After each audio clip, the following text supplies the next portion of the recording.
지난주에 대법원 전원합의체가 육체노동 가동연한을 기존 만 60세에서 만 65세로 상향해야 한다, 이런 판결을 내렸습니다. 30년 만에 연령을 높인 이 판결은 보험, 연금, 손해배상액, 정년 여러 분야에 큰 영향을 끼치는데 앞으로 어떤 변화가 생길지 황방모 변호사와 함께 알아보겠습니다. 어서 오십시오. 네, 안녕하십니까. 이 법적인 표현이긴 하지만 가동연한, 이게 로봇 같은 데 해당될 것 같고 사람에겐 좀 어울리지 않는 표현 같은데요. 쉽게 말해서 일할 수 있는 나이잖아요. 이게 정년하고는 어떻게 다른 건가요? 예, 정년이란 관청이나 회사에서 근무하는 공무원이나 직원들이 그 직장에서 물러나도록 법률이나 취업 규칙에 의해서 정해놓은 나이를 의미합니다. 네.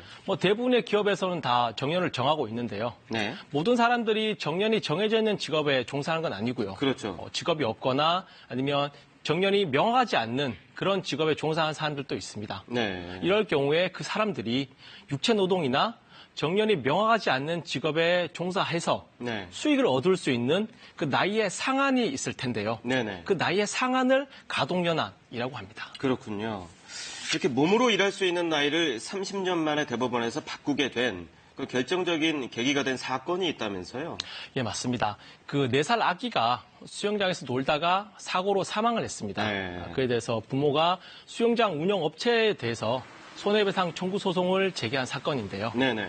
1, 2심의 경우 수영장 운영업체의 손해배상 책임을 일부 인정하면서 네. 다만 그 숨진 아기가 직업이 없기에 육체 노동자의 가동연한을 대입해서 일실 수익을 계산했습니다. 즉 숨진 아이가 성년이 되고 또 21개월의 군 복무를 마친 이후부터 네. 만 60세가 될 때까지 노동에 종사할 수 있다라고 판단했었는데요. 네. 이에 대해서 대법원은 1989년 전원합의체 판결 이후에 재반 사정이 현저하게 변화가 되었고 네. 그렇기 때문에 특별한 사정이 없는 이상 만 60세가 아니라 65세로 보는 게 합당하다라고 해서 원심 판결을 파기하고 네. 손해배상액을 다시 계산하라는 취지로 돌려보낸 사건입니다. 그런 이유가 있었군요. 근데 대법원에서 이렇게 판단한 근거들이 여러 가지 있을 것 같아요. 설명을 좀 해주시죠.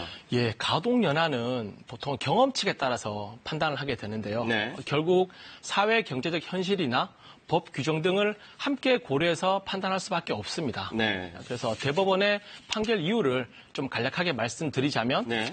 평균 수명이 늘었고 경제 규모가 커졌으며 사회보장 법령상 국가가 적극적으로 생계를 지원해줘야 되는 고령자를 65세로 정했다는 것 등을 들고 있습니다. 네. 그래서 쉽게 말씀드리자면 평균 수명이 늘었기 때문에 늦은 나이까지 일을 해야만 먹고 살 수 있는 상황이 되었다. 그렇죠. 그런데도 기존처럼 만 60세를 기준으로 판단하는 건 좀 현실과 동떨어진 게 아니냐, 이렇게 판단하신 것 같습니다.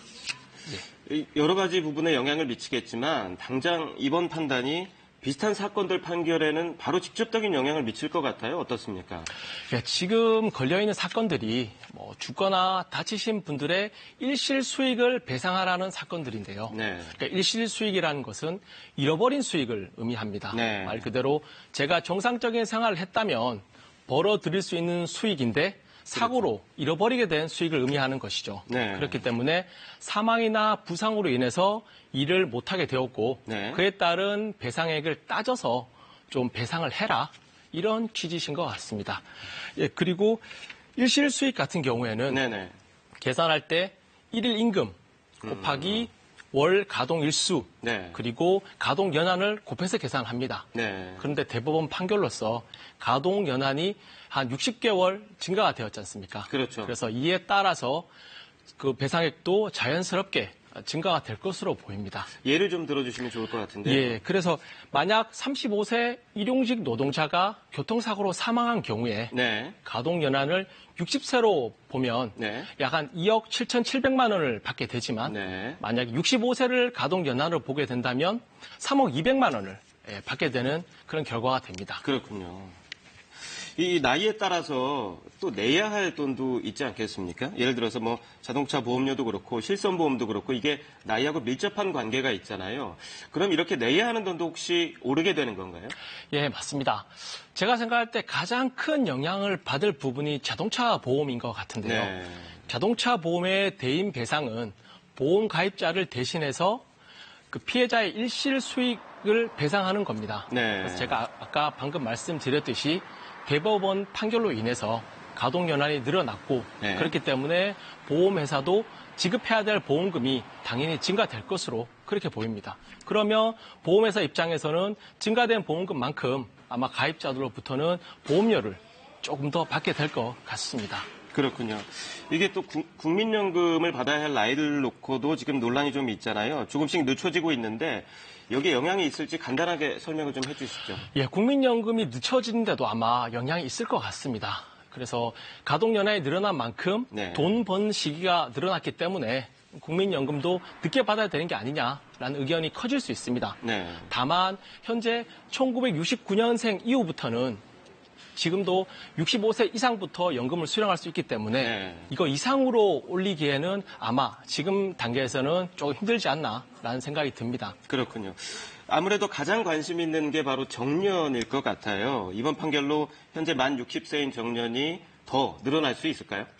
현재 일반직 공무원, 민간기업의 경우 정년이 만 60세입니다. 네. 그래서 기존에도 수명이 늘어난 만큼 정년도 연장하자는 주장이 제기돼 왔었습니다. 네. 그래서 이번 대법원 판결로 아마 그 주장도 탄력을 받을 수 있을 것 같은데요. 네. 다만 1989년도 판결로 가동연한이 55세에서 60세로 늘어났습니다.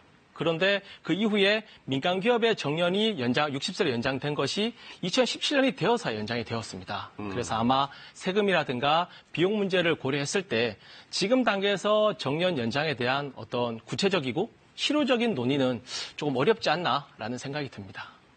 이번 판결이 굉장히 중요하기 때문에 시간을 두고 여러 가지 분야에 영향을 미칠 수밖에 맞습니다. 없겠군요. 오늘 설명 잘 들었습니다. 예.